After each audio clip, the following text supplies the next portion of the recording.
Jo em dic Lluc Bisballuc, vaig entrar a AREP l'any 1986. Jo vaig començar l'any 95, just quan vaig acabar la carrera. Vaig venir amb la idea de buscar un lloc on m'ajudessin a buscar feina, a la recerca de feina. Era madre de una persona afectada de esquizofrenia y el primer contacto que tuve con AREP, pues no recuerdo el año, pero era 20 y pico años.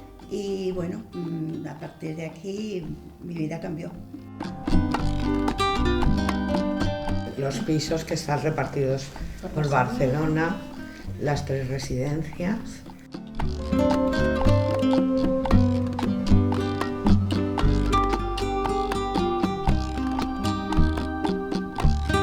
La primera vegada que em van donar un sou va ser com un trasbal, de dir, ostres, diners. 10 anys abans m'haguessin dit que donaria un sou i que em podria casar i que podria viure en un pis meu i tot. Era inimaginable, era inimaginable.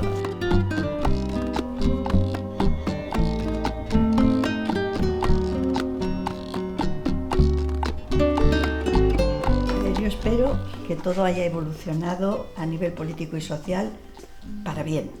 Y AREP, como siempre, continuarà a la cabeza. Ajudant, que ja ho fem, però ajudant molt més a les famílies que ho necessiten, a les persones, als usuaris, d'una manera molt activa, sent un exemple a nivell del sistema i tenir molt en compte també l'entorn.